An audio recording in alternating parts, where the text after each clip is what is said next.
Muito boa tarde, meus queridos ouvintes da Web Rádio Bela. Mais uma vez estamos aqui para fazer uma entrevista a um ilustre médico que trabalha com cirurgia de mãos. Quase a gente não ouve falar muito, né, de cirurgia de mão. E aí eu vou conversar hoje com o Dr. Recaldo. Ele faz um trabalho de cirurgia para todas aquelas pessoas que têm uma limitação na articulação das mãos. Né? Vamos conversar um pouquinho com ele, tá ok? Doutor Recaldo, boa tarde. Tudo bem? Tudo. O senhor pode se apresentar para os nossos ouvintes? Então, meu nome é João Recalde, eu sou cirurgião plástico especializado em cirurgia da mão e microcirurgia. Trabalho aqui na instituição já há 12 anos. A gente é como responsável do grupo de reimplante e microcirurgia do Hospital Dom Tirana Nunes. Isso. Doutor Recalde, uma das curiosidades, né, que nós temos, o seu trabalho é um trabalho de recuperação de articulação. Tem como o senhor passar para a gente assim, mais claro qual é o trabalho mesmo na sua cirurgia? Bom, a gente trabalha em várias áreas, né, principalmente na área do membro superior. Então, existem várias patologias que afetam a função do membro superior, principalmente os traumas. Então, nós temos lesões, desde lesões neurológicas, que podem acometer a região do ombro, do pescoço, até as lesões mais distais, que são as lesões de tendões e nervos, passando pelas articulações e os ossos da mão. Então, temos lesões que afetam a cobertura cutânea, tem lesões que afetam a funcionalidade dos dedos e tem lesões que afetam também a sensibilidade da mão. Então, são basicamente esses fatores que levam a gente a tratar essas doenças do membro superior da mão. E quais são as lesões mais comuns que o senhor trata, né, que comparecem para o seu tratamento? As mais comuns são as lesões causadas por mecanismos de corte, corte com vidro, corte com faca, corte com aparelhos industriais, tipo máquinas rotativas, né? A famosa maquita. São lesões que causam ferimentos e muito comumente causam cortes a nível dos tendões e dos nervos que estão muito superficiais aqui a nível do antebraço e da mão. Então, qualquer cortezinho leve é capaz de levar a uma lesão importante e a perda da função de movimento dos dedos. Assim, no caso desses cortes que o senhor falou, pode ser até um corte leve, que a pessoa acha que não atingiu muita coisa, né? Mas quais os primeiros cuidados que as pessoas devem ter, mesmo sendo um corte leve? Olha, o paciente geralmente ele sabe que aconteceu um problema quando ele sofre uma lesão desse tipo. Por quê? Porque ele deixa de fazer um movimento que ele está acostumado a fazer. Então, por exemplo, se cortou um tendão, cortou um nervo ou uma estrutura mais profunda, ele vai rapidamente perceber que ele não vai conseguir dobrar um dedo, não vai conseguir sentir, vai ter uma dormência numa determinada área da mão. E isso vai fazer ele, então, concluir que ele teve uma lesão grave a nível de alguma estrutura que está embaixo da pele. Esse trabalho, doutor, de cirurgia da mão, né? Eu não tenho visto assim com tanta frequência em outros hospitais. É muito raro a gente encontrar? Infelizmente, a cirurgia da mão é uma especialidade da Associação Médica Brasileira, uma especialidade reconhecida no Brasil, porém muito pouco divulgada. O ideal seria que todos os hospitais de emergência, de porta aberta, no Rio de Janeiro ou em qualquer parte do Brasil, tivessem um grupo ou pelo menos um serviço de atendimento especializado em cirurgia da mão. Porque é uma área do corpo onde a pessoa tem que ter um conhecimento específico, né? Tem que ter um conhecimento da anatomia, da biomecânica, enfim, tem que ter um conhecimento ortopédico, um conhecimento em cirurgia plástica, um conhecimento em microcirurgia. Então, é um conjunto de fatores que levam ele a acabar se especializando nessa área da cirurgia. Então, eu acredito que mais cedo ou mais tarde, dentro desse universo que a gente tem, nos hospitais de porta aberta, de emergência, é ter grupos mais qualificados que atendam ou possam atender doenças e patologias da mão. Entendi. Só falando assim, como eu falei, né? É muito raro encontrar em outros hospitais, então muitas das vezes o paciente fica sem local para dar continuidade ao seu tratamento. Qual é o limite após a lesão que isso ainda consegue recuperar movimentos, recuperar alguma coisa? Olha, as lesões que afetam o movimento, a sensibilidade, a força, a nível da mão, do antebraço, do membro superior como um todo, elas precisam de um tratamento mais precoce possível. Então, é questão de dias, até poucas semanas. Você não pode, diante de uma lesão grave que afeta a mobilidade, o movimento dos dedos, deixar de tratar isso por um período superior a 3 semanas. Então, o ideal é que você faça isso no período precoce, não precisa ser imediatamente no dia do acidente, pode ser na mesma semana ou até umas 2 semanas depois, mas tem que ser o mais urgente possível, porque senão você vai ter sérias complicações de retração das estruturas que foram cortadas. Sim. E isso acaba afetando você a religá-las, reaproximá-las, porque elas vão encolhendo com o tempo. Então esse é o grande problema, principalmente a nível de nervo. Se você tem uma lesão no nervo e deixa aquele nervo cortado e não emenda ele, a tendência do organismo é fazer uma retração de cada extremidade desse nervo que foi cortado. E com isso você tem na hora da cirurgia uma dificuldade de recolocar, de reaproximá-los. Então é por isso que é importante você fazer um diagnóstico preciso e diante desse diagnóstico, estabelecendo que se trata de uma lesão cortante do nervo, você indicar uma cirurgia mais rápido possível, dentro daquela semana de preferência, para que o paciente não tenha essa dificuldade e acabe não desenvolvendo uma sequela importante, que é o que acontece quando você não trata. Que envolve também a parte circulatória, né? A parte de sensibilidade também, né? Fica tudo envolvido. Sim. Essas cirurgias, doutor, são demoradas ou o senhor consegue... Olha, depende do envolvimento, das estruturas que forem envolvidas no acidente. Então, se você tem uma lesão, por exemplo, de um determinado tendão, isoladamente, você facilmente consegue identificar o local pela localização do corte, do trauma, faz uma exploração daquela área e aí você identifica a parte que foi seccionada, que foi cortada, e emenda aquilo, é uma cirurgia que leva 30 minutos. Se você tem uma lesão que afeta todos os dedos da mão, todos os tendões, geralmente são 9 tendões, né? Fora os tendões do punho, né? São mais 3, então você tem quase 12 tendões ali, e afeta também os nervos que estão ali no meio dos tendões. Nós temos 2 nervos mais importantes, que é o nervo mediano e o nervo lunar.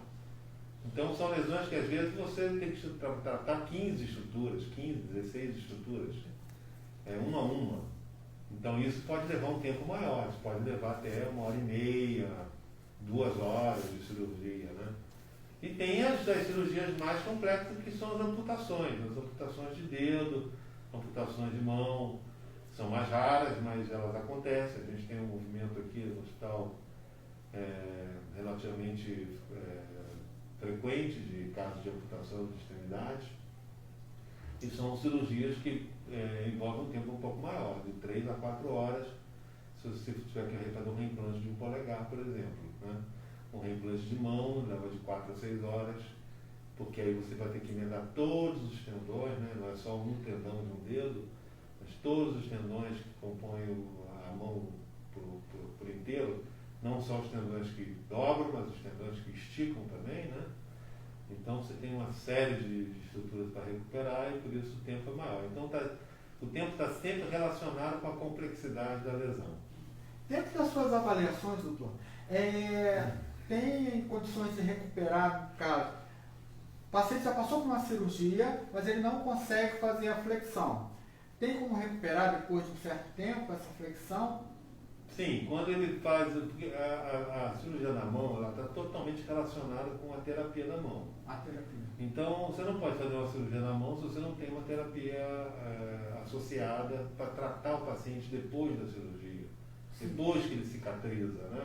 Ele tem que fazer com que aquelas estruturas voltem a funcionar, voltem a se movimentar, né? Voltem a deslizar por dentro do corpo humano. E isso é fundamental, você ter um grupo de terapeutas da mão, terapeutas ocupacionais, que são pessoas especializadas em reabilitação funcional da mão. Então, é importante que você tenha esse aparato, e sempre que você tem uma estrutura bem adequada, as sequelas que advêm de uma cirurgia dessa são menores. É lógico que pode acontecer de um paciente ou outro que não frequente com tanta assiduidade o terapeuta da mão, e com isso ele acaba desenvolvendo uma certa rigidez, uma certa aderência das estruturas que foram reparadas, e acaba sendo necessário eventualmente fazer um segundo tempo cirúrgico de liberação daquelas estruturas que foram recuperadas, foram reconstituídas, mas que ficaram presas, né, na cicatriz, e que o paciente então não evoluiu satisfatoriamente na reabilitação funcional. Entendi. E, quando o senhor fala de fazer uma nova cirurgia, o senhor trabalha também com a psicologia? Porque algumas pessoas podem não aceitar, não vou fazer outra cirurgia, e não querer mais o tratamento, mesmo o senhor explicando.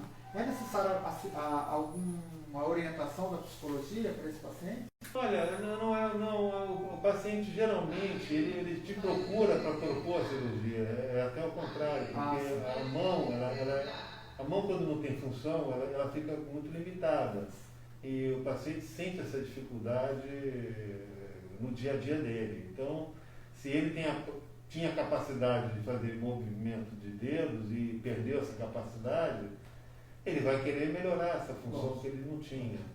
Então, não é tão complicado você explicar ao paciente que ele precisa fazer uma nova cirurgia, porque ele mesmo está vendo que ele não está evoluindo satisfatoriamente. É lógico que todo esse tratamento envolve um tempo, né, de recuperação. Isso não é uma coisa que você indica imediatamente, você tenta o máximo possível que o paciente recupere na terapia ocupacional, mas se ao final de 4, 6 meses ele não recuperou adequadamente aquela função, é muito comum então que o cirurgião indique fazer um segundo tempo cirúrgico para soltar, muitas vezes para soltar aqueles elementos que ficaram aderidos, ficaram presos na cicatriz, que provavelmente estão impedindo que ele faça um movimento, seja de flexão ou de extensão dos dedos. Então, o senhor passou que, na verdade, o senhor mesmo conversa, esclarece, né, os pós, os contras, mas havendo uma recusa, mesmo depois da sua orientação, ele vai procurar um outro tratamento.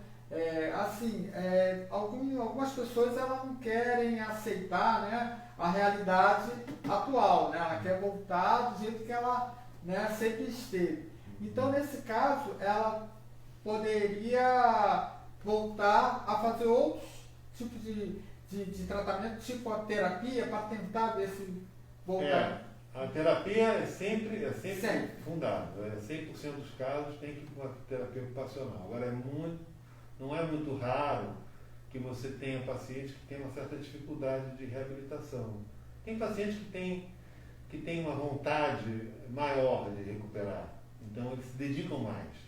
Porque tudo é uma questão de dedicação, de força de vontade. E tem pacientes que têm mais dificuldade, não gostam de sentir desconforto, não gostam de sentir dor, evitam ao máximo esse tipo de sintomas, e eles acabam deixando de lado um pouco o tratamento complementar, que é o tratamento da terapia ocupacional, e isso acaba afetando no resultado funcional. Então, a cabeça do paciente, né, o estado psicológico do paciente influencia muito no resultado. Às vezes o paciente é meio pessimista, o paciente às vezes é muito sensível, né? E isso, às vezes, dificulta a colaboração dele na reabilitação. É muito comum você precisar de ajuda com psicoterapia, ou mesmo com psicólogos, na tentativa de dar mais ânimo, né? Dar mais vontade ao paciente, oferecer essa possibilidade ao paciente de ele ter mais vontade de recuperar a função. Porque senão você acaba caindo num jogo de tratamento que não chega a lugar nenhum. E aí o paciente fica totalmente frustrado. Então é importante que ele tenha esse envolvimento multidisciplinar com outros profissionais e que tudo possa ser resolvido sem ter que fazer cirurgia nenhuma secundária. Quer dizer, se ele puder tratar isso tudo de uma vez, com a cirurgia na urgência e a terapia ocupacional, é o ideal. Mas a gente muitas vezes não consegue isso porque a característica do paciente é muito diferente um do outro.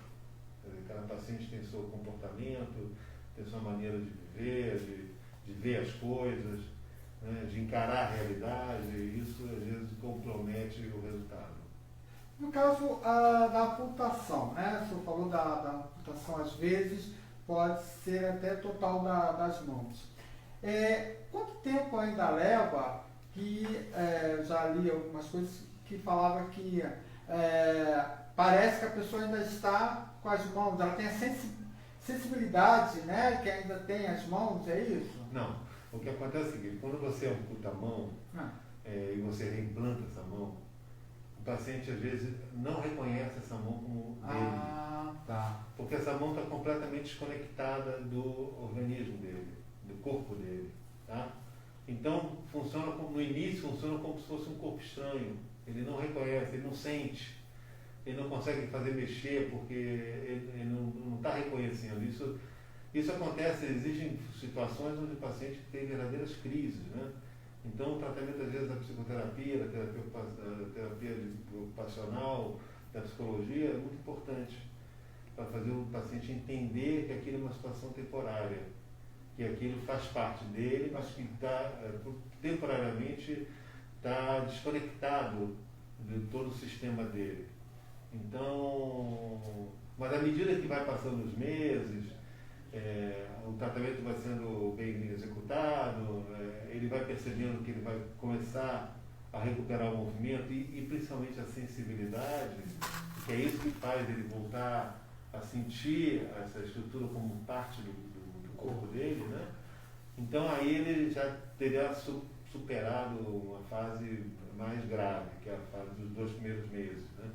A fase dos 2 primeiros meses realmente é muito difícil. Porque há um bloqueio, né? E aí aos pouquinhos vai desbloqueando essa questão de dar continuidade do corpo nessa mão. Exatamente, fazer a mão se integrar aquilo ao segmento que foi amputado, porque ele sente até onde cortou. Dali para frente ele não sente mais nada. É como se não existisse a mão, entendeu? É uma sensação muito estranha. Então, eu até entendo que o paciente, às vezes o paciente se revolta, o paciente tem uma crise histérica em função disso. Mas é importante que ele tenha um apoio de uma psicanálise, ou uma psicoterapia, ou de uma psicologia, no sentido de explicar a ele que apesar de ele não estar sentindo aquilo faz parte do corpo dele. E que rapidamente ele vai recuperar aquele movimento, aquela sensibilidade. Doutor Ricardo, uma curiosidade.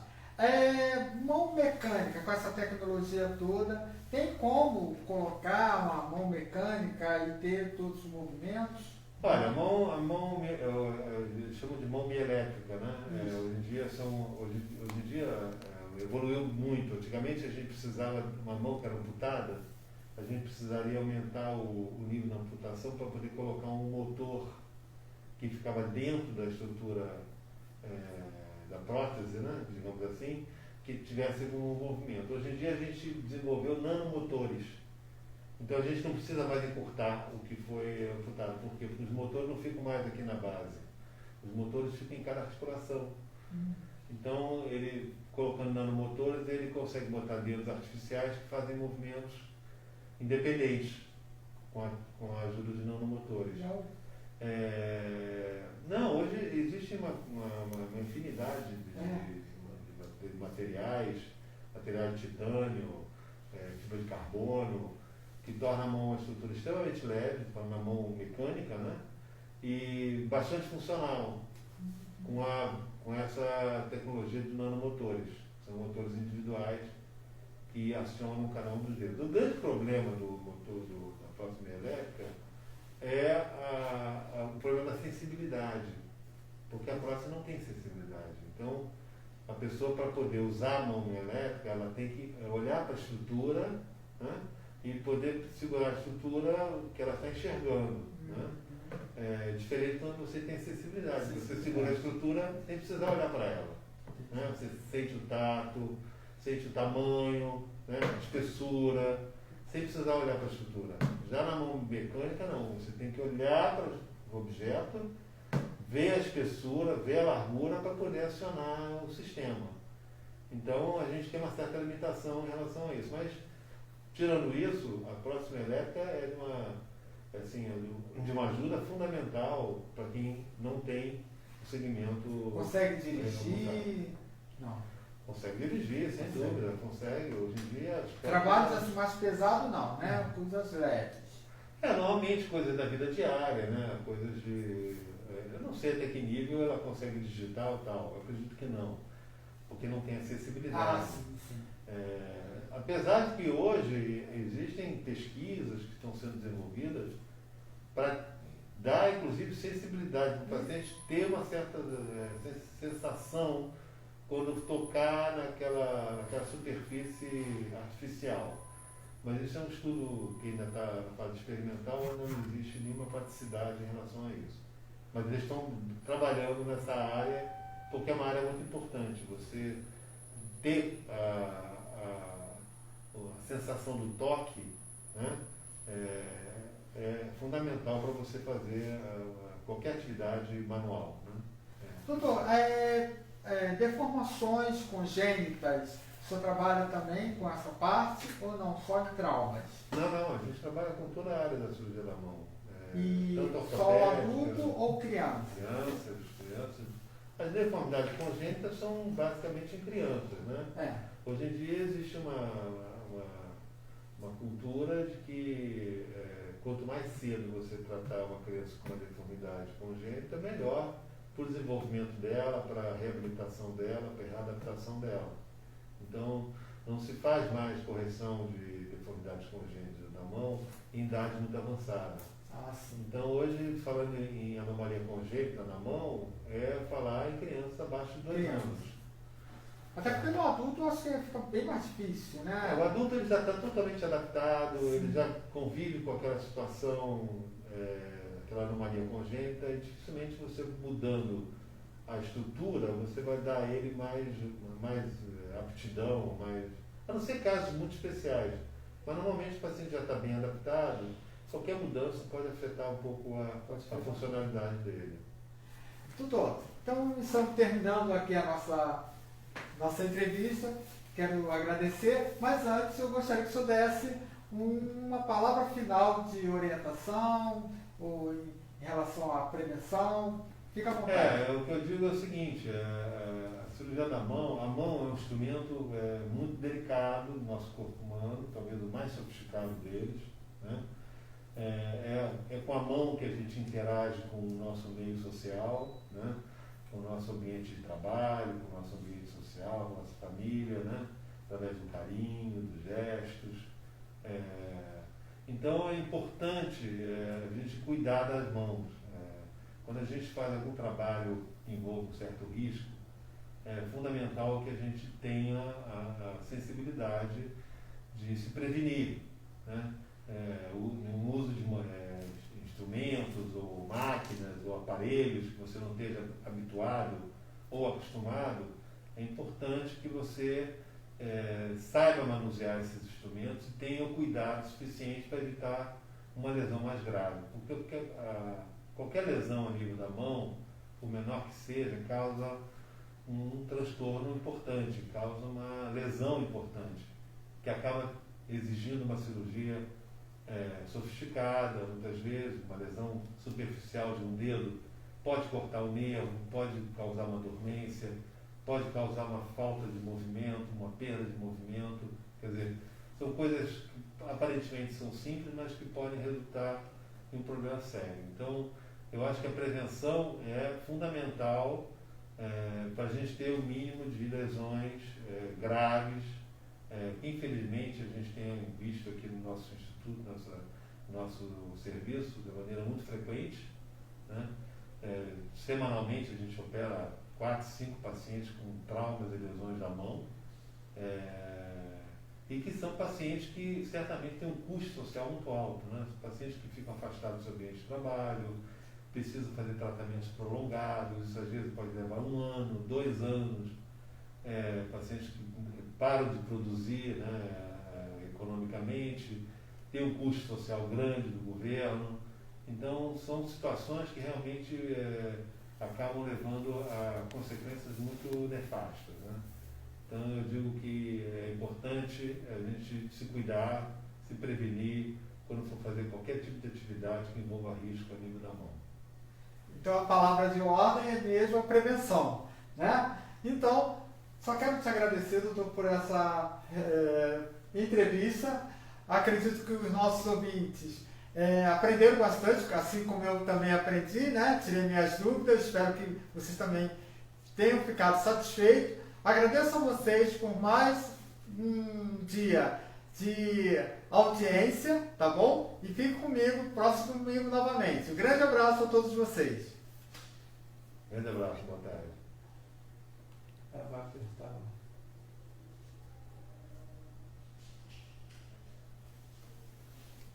Encerrar o vídeo, né? Já fechei aqui.